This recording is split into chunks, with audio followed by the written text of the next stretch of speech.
And one of the reasons why we don't typically get into lengthy conversations with brand new agents is because their expectations are all cattywampus. Yeah. They're upside down. You see TV shows where real estate is this big, glamorous, exciting all the time, fast cars, big houses, money, money, money. And that's just not the daily reality. You're listening to the Real Estate Sessions. I'm your host, Bill Risser.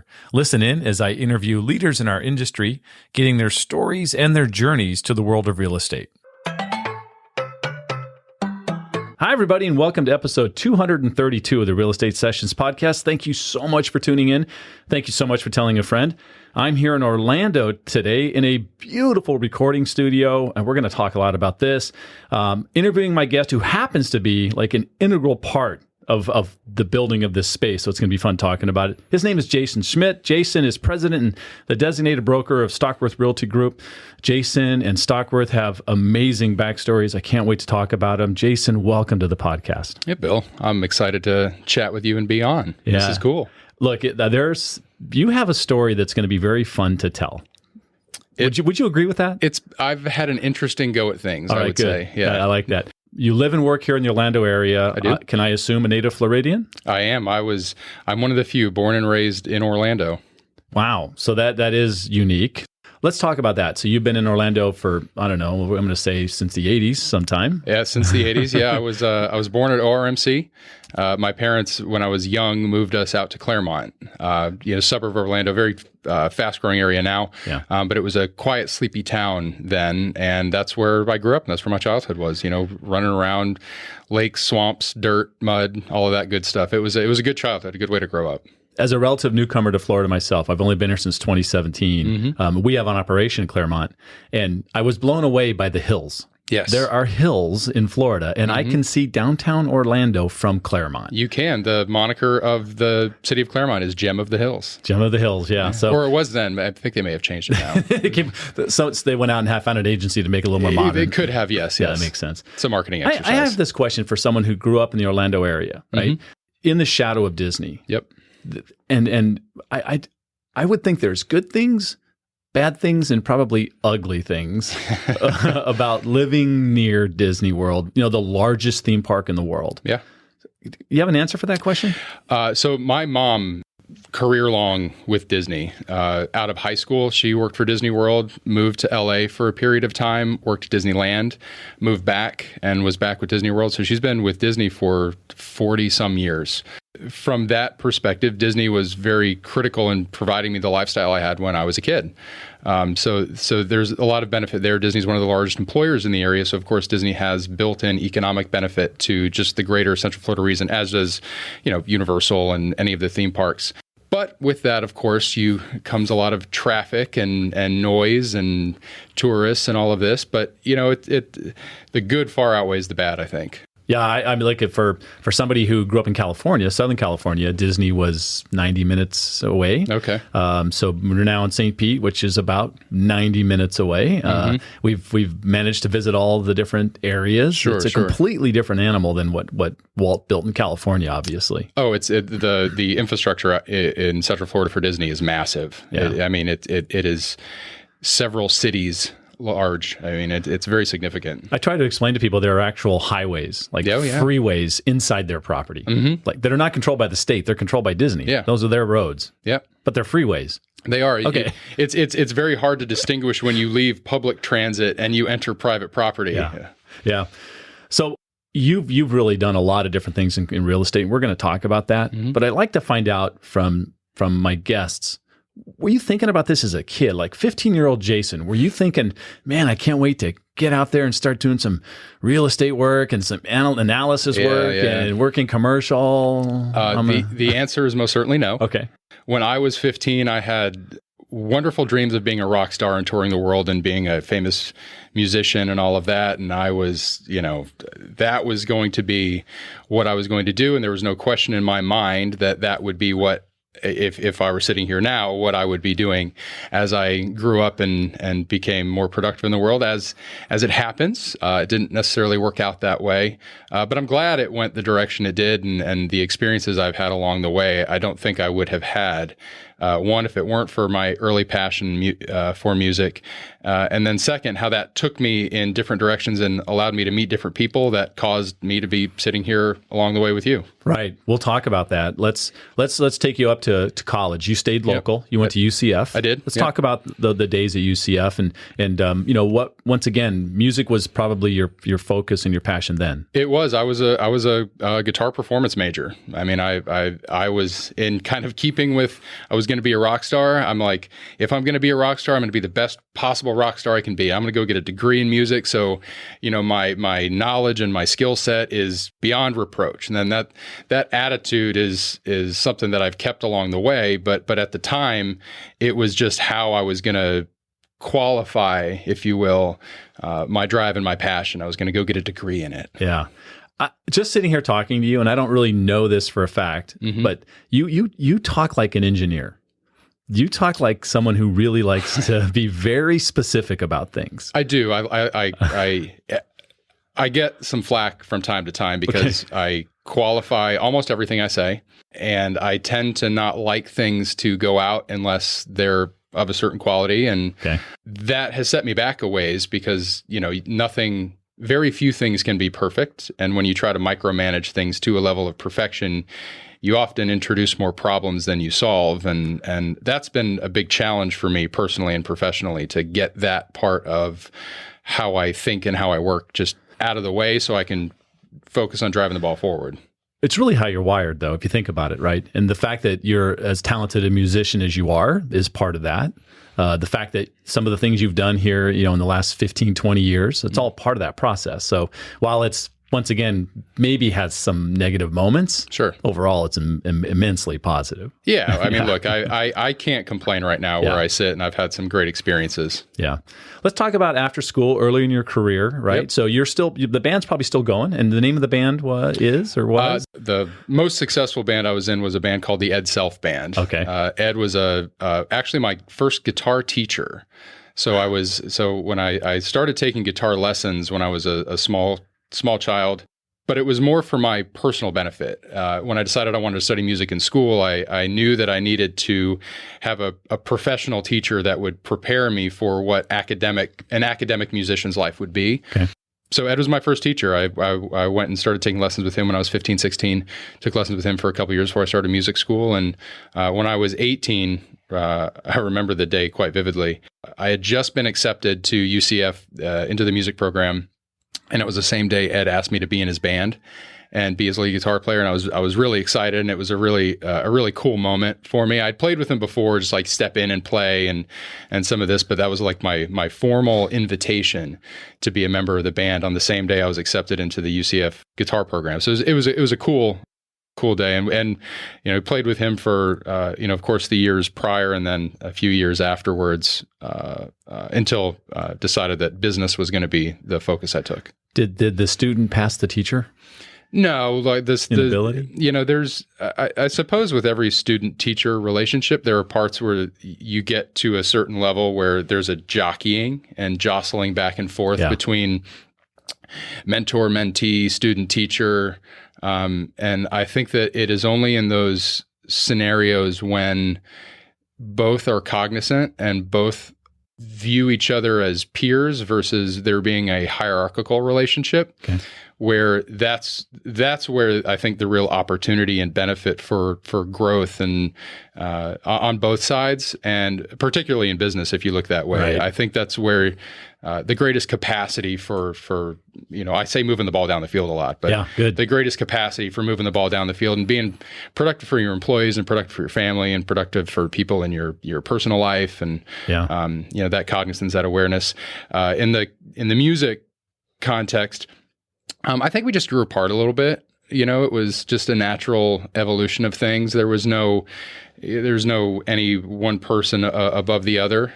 I decided I wanted to go a direction, and the band at the time wanted to go a different direction, and we're all still very, very close friends. We hang out, our families know each other. Ed and our drummer at the time were in my wedding, so there's no bridges burned, no love lost. We're still very close. Somehow we got to get you into the world of real estate. Yeah. How does that happen? Oddly. So I was in college, and as any good college student is typically, I was extremely broke. And I was in band with Ed at the time, and Ed's booking agent at the time is very close friends with Mark Hayes, the owner of Stockworth. Okay. And Dargan is his name. Dargan was approached by Mark about finding a band for this event, what came to be Mark's engagement party where he proposed to his wife. And Ed was given the opportunity by Dargan to do that, and I met Mark through rehearsals in getting prepared for that event. It was through music and meeting Mark through music that ultimately led to finding out that Mark needed some part-time work. And it was just as a laborer. Like I was busting up concrete and hanging drywall and digging holes and cutting the grass. I mean, there was nothing romantic or Sure. overly exciting about it. I wanted to do a good job. Mark and I started talking and getting closer and developing a closer relationship. And one day he asked me if I had any interest in real estate. And I think my response was something to the effect of, will it make me more money? And that's really kind of how it started. And but I progressed pretty quickly from there. He was working on some very exciting projects. At the time, I had no idea how significant these projects were. I was just a kid in college getting thrown into what turned into large-scale mass economic development, commercial development projects. And I just became accustomed to working in that space and working around he and those he worked with at the time, and was lucky in my ability to progress with them quickly. I had a lot of good mentorship and a lot of really solid guidance along the way, so I didn't make a lot of mistakes that allowed me to exist, I suppose, until you develop that degree of depth that will allow you to really succeed and make it a career. Yeah, I don't think you're underselling it, but I mean, you're a CCIM, Mark's a CCIM, and for those in the real estate space, that's the one designation for me that makes a difference. I mean, let's talk about that for a second. How did that process? Yeah, there aren't many. You know, in the residential space, I can say this with experienced conviction now. Okay. There aren't really any designations that mean anything in the residential space. There's a lot of alphabet soup, and because there are so many, it dilutes the value of any that are really trying to be productive and help grow the individual, I suppose. Right. And a lot of that is very few of them require any degree of testing. Very few of them require none of them that I'm aware of require any portfolio experience, proving that you have X deals or X volume or any of this, X experience, X academic, whatever, insert qualifying marker here, and here. To earn a CCIM designation, CCIM is a certified commercial investment member, you not only have to go through their academic track. Most of those who go into a CCIM program are, they're finance guys, MBAs, those who study economics, that sort of thing. It's a very analytically driven practice. There's an academic coursework you have to go through with them.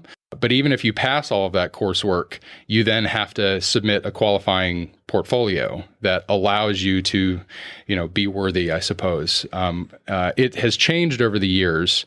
At the time I took it, there are 3 different tiers to get in. You had to, within the last 5 years, close 1 deal, 30 million or more, close 10 deals, combined, I think, for 50 million or some, or you had to have like 40 or 50 just aggregate deals altogether, regardless of value. But it takes people generally a lot of their career to get there. And because I was so lucky and fortunate to have been in that space early in my career, I was able to amass a lot of that portfolio experience younger than most people would have, and allowed me to earn that designation before a lot of others do. Right. Your initial contact with Mark was revolved around Isleworth, correct? The initial contact with him, no. I started with Mark in the commercial space. Mark was a part of, he was a consultant for the Tavistock Group. Tavistock is a global private equity firm. They're in dozens and dozens of businesses, or industry sectors rather, all across the world, real estate being one of them. And Tavistock is the developer in the Orlando area, what we call Lake Nona. So Mark was hired in those early years, I call them, for land acquisition, economic development, studying, those sorts of things. Gotcha. And so those were the commercial projects we were involved with early on.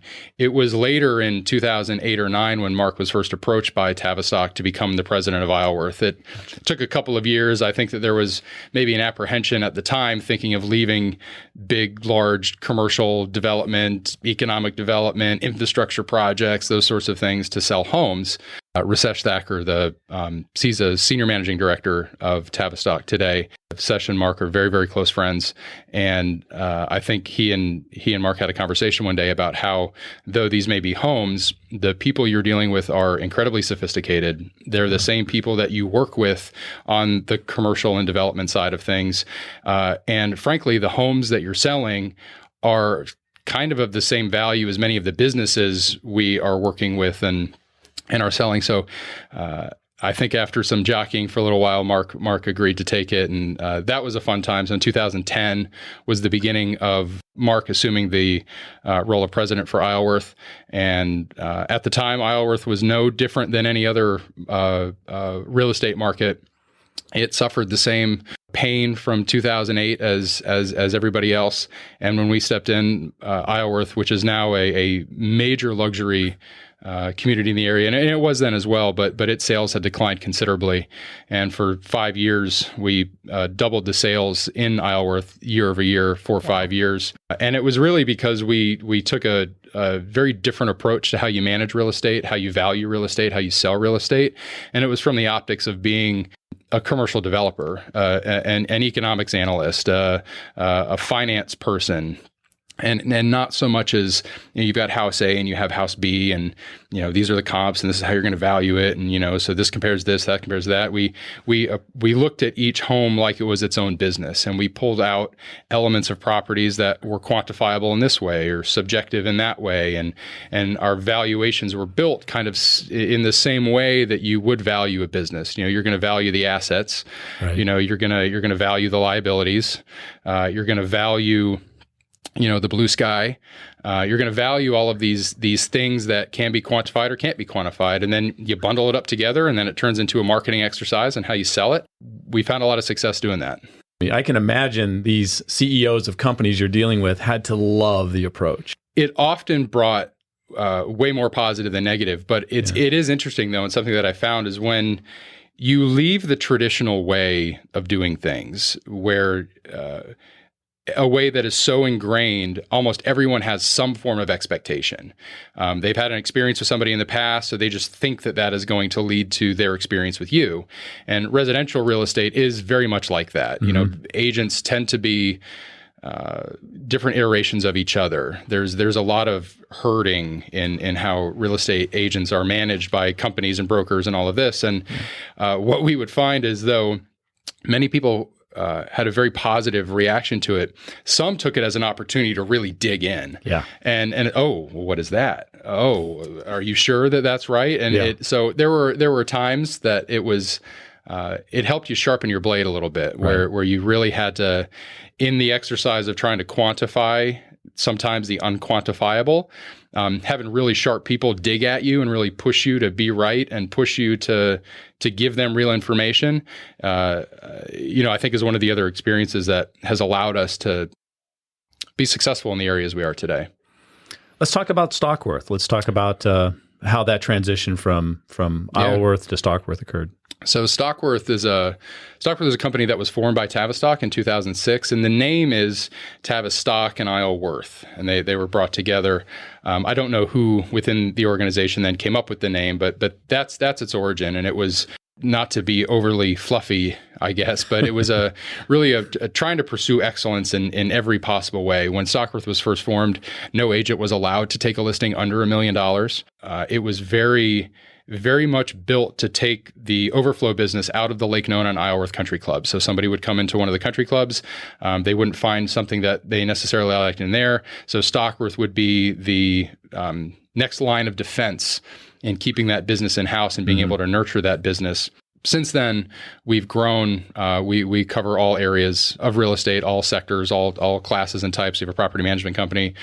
Because of our background, we still are quite active in the commercial space. But it was in 2015 that Tavistock was restructuring a bit. In that restructuring, Mark made them an offer to buy Stockworth from Tavistock. Luckily, they accepted. And so Stockworth is now privately owned, and it is ours, I suppose. Yeah. How many agents in your brokerage? We have 16 active agents right now. Okay. We would definitely call this a boutique brokerage. Yes, we are not. We really like to focus on quality, not so much quantity. Our business model isn't driven around agents. It's driven around business and service of that business. And we have a lot of repeat clients, a lot of referral-based business. So it doesn't benefit our model to have 50 agents, 100 agents, are financially or otherwise. It's not the way that we work. For me personally, particularly in the position that I'm in now with the organization, I can be hard sometimes because I really want to focus on people bringing the best out of themselves in a business context. And you don't get that kind of pushing when you're not in a high pressure corporate environment. So we came from that environment. Yeah. So it's to a degree, it's ingrained in us a little bit. And I found the general business of real estate a little noisy and scattered and not focused. The way real estate companies are organized right now, not to get too far down the rabbit hole there, but I don't believe in that philosophy. So we want people who are committed to being the best versions of themselves, who are committed to be the most sophisticated as they can be, the most nuanced as they can be, the most humble as they can be. And that's kind of ingrained into how we do things. Sometimes we're tough, but everything we do is driven towards a family-centered thing. Because we're not a big company, in the context of real estate brokerages, we're like a family. Everybody knows each other. Yeah. Everybody knows each other's spouses. Our kids hang out with each other. So it's a great place to be. It's why we do what we do. And because of that, we're able to give our agents a lot. The space we're in it's an asset to all of our agents. It's just a part of what they do. Our infrastructure, our technology, it's a hot button word today. Sure. Is all in the spirit of driving the best out of people, not because we have a bunch of people. You mentioned quality. We're sitting in a space right now that I've been in a couple times, blows me away. I mean, I'm sitting in a 3-camera setup, audio video studio as we're recording this episode of the podcast. This is a lot of this vision yours? So Mark in 2000, I think it was about a year into Isleworth, I think it was 2011 or so, realized that marketing in general, but particularly real estate, because at that time, now today, video's everywhere, really high quality photography is everywhere. But at the time, it really wasn't. I mean, it was very niche, very sophisticated and polished areas of the market that had the audiovisual that we have today. And in 2011, we started hiring third-party vendors, videographers, photographers, all of that, to try to pull together what has come to be what we have today. But it was piecemeal. Like you'd have a great thing here, but then that wouldn't be so great. And then you'd have a great thing there, and then that wouldn't be so great. Right. And over time, we realized we needed to bring more of this in-house to really be able to control the output and have the output be consistent and have the growth of the organization and the growth of the product be consistent. So it was a couple of years later, we started renting cameras and doing it ourselves. And, in some of those early phases, that can be a little messy. So we did some things that weren't awesome. But as we progressed and as we got more fluid into what we were doing, quality started consistently ticking up quite a bit into what we are in right now.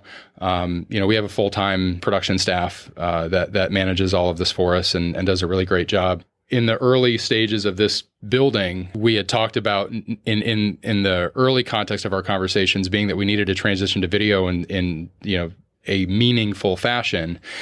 We realized that just doing it with third-party vendors and such wasn't going to work, but we needed a physical space to do it in. Mm-hmm. And I was lucky in some of my early music years in that I spent a lot of time in recording studios, and I spent a lot of time with audio engineers and building out those kinds of systems. And one of the early things you learn if you want to be an audio engineer worth your salt, is signal flow, right? Like, so you got a thing, it goes through a bunch of stuff, and then it goes to an output someplace. Yeah. But video is no different. You got a camera's going to go through cables and routers and all this, and then it's going to end up someplace.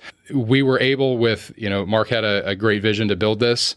I was lucky to have had some experience in the past on building rooms like this, not exactly like this. So we kind of had some food fights on what we thought the perfect iteration of this would be. And we just went to work and built it. We spec'd out all the cameras and the switchers and computers and audio gear and, mapped cabling and all of that. And here we are. Wow. Let's talk about a spin-off, we'll call that, of this wonderful work that's happened here. Let's talk about platform creators. Tell me what that's all about. So platform creators, we don't like to use the term agency so much because agency gets centered, you get kind of pigeonholed. And there are a lot of fantastic agencies out there who do really, really great work. But in our own hiring of a number of agencies over the years, we didn't have somebody who was able to do what we needed done. So we're like, well, we'll just do it ourselves. And that's kind of become our mantra with a lot of things is, if we can't find somebody to do it, we just need to figure out how to do it ourselves. And platform creators is really out of a business need for Stockworth. All of the production stuff was in the spirit of giving as much value and as much exposure to our agents as possible, knowing that video was going to be the thing. Video, of course, now is in the context of social media. So how do you manage social media? And it became this big puzzle to unravel. And figuring out how to do it on scale across an organization with a lot of different people and a lot of different personalities and a lot of different content types and all of this was challenging. So platform creators, we kind of put together to solve that problem and to unravel some of those challenges. So we're a creative consultant, but we try to focus on adding as much business value as we can. So the clients we work with on that side, Stockworth being the largest of them, we try to really get into their business, understand their business so that we can design creative content around a business focus. So our first line approach to things isn't make it pretty and wonderful. Pretty and wonderful is great, and it has to be pretty and wonderful for people to engage with it, but there needs to be an actionable message in everything that we do. And you need to be able to, if you're putting out content on social media, let's say, in one of the noisiest spaces there is in the digital world nowadays, you need to be able to be very focused, direct calls to action, provide immediate short value. There's a reason why, like Facebook, for example, measures view times in, seconds under 5. And that's a measure of attention span and or just noise. You can scroll endlessly. That's the birth of platform creators. And we're very fortunate now to have some wonderful clients we work with, trying to add as much value to their business as we found it provides to ours. You also are doing some other things, right? To get your name out in the community. Like, first of all, I want to talk about this, right?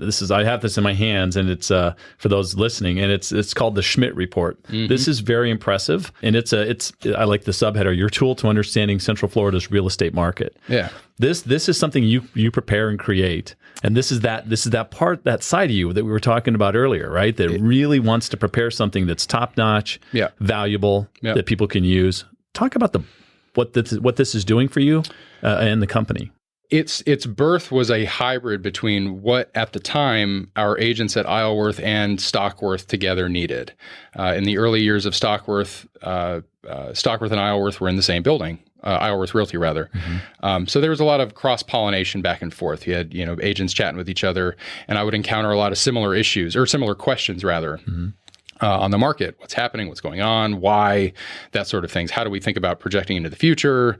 What does this data point mean? What does that data point mean? And not just saying, well, this data point means this, but this data point means this because of that ultimately leads to that. So that started as one page, and I took some of our primary markets, what I'll call, which at the time were just communities, and I would just lay some simple statistics across each other, very base level, I'll call them, in understanding real estate markets, inventory, absorption, time on market, things like that. Sure. And over time, I would get another question and then another question. And so they went from one page to 3 or 4 pages, and then 3 or 4 pages turned into 30 or 40 pages. And it is now something like 290 pages long. It's pretty robust. It's pretty comprehensive, I'll call it. And I look at Orange County particularly in Central Florida, and I look at 10 submarkets. I only focus on Orange County to do this because Orange County represents the largest percentage of residential real estate transactions in Central Florida. And in the market space we operate in, most of our business is in Orange County. So this is a tool for our agents. Okay. So they can dive deeply into data and analytics in any of their submarkets, any of their farm areas. So they're equipped with the tools and skills and knowledge and what we call market intelligence to go make real recommendations, give real advice that's rooted in fact, not rooted in narrative or conjecture or anecdotes or any of that. Are you saying that happens out there? Is that no? I've personally never seen it happen. Good. That's it. But I've heard that it has happened on occasion. Gotcha. Yeah, like Jason, this is amazing stuff. I've had you well beyond the time I think I asked of you. So I want to. Oh no, I'm good. Let's keep going. Well, let me. I want to ask you the same question I've asked every guest, right? Yeah. And it's going to be a different question for you, I think, because I'm going to assume you don't deal with a lot of brand new agents. Generally, they might have experience, or can someone be new and you want to mold them? You see something in them. The only time we will talk to what I'll call brand new agents is when they have previous business experience, where there's a baseline in knowing what hard work is and what work ethic is. Real estate is not an easy business just to step into. Yeah. And kind of going back to how operating models are different, it's challenging to make a lifelong career in real estate. You have to weather up markets, down markets, find ways to be competitive in all of them. And being brand new to this business with no previous business experience it's an uphill challenge at best. There are brokerages that handle that, and there are some wonderful training. Head off to those training brokerages. Yeah, there are some wonderful training organizations out there that will give new agents the skills that will, hopefully give them over time. Yeah, hopefully push them in the right direction, and give them positive encouragement and expectations and such. But we're not what I would call a training organization because we're all running fast. And to take a lot of what we're doing, we need people to step in at a coachable level. Mm-hmm. So not a trainable level, a coachable level. So someone who has some skills, and we can take a base level of business and then double or triple that base level of business. But going from zero to a base level of business, that's just a product of time, and it's a product of training. And we find that expectations are often not quite aligned. We have taken brand new agents before. Well, like I said, with a past business experience or with a referral from somebody whose reputation is just beyond reproach. Right. If you were going to give one piece of advice to a new agent just starting in the business, what would it be? One of my big mantras is it a reason or is it an excuse? And that all comes down to expectations. I say expectations a lot because you can be successful in business and not be a great salesperson and not be a great analyst or any of this. But if you set the right expectations with people, you'll likely have a much greater opportunity for success down the road. And one of the reasons why we don't typically get into lengthy conversations with brand new agents is because their expectations are all cattywampus. Yeah. They're upside down.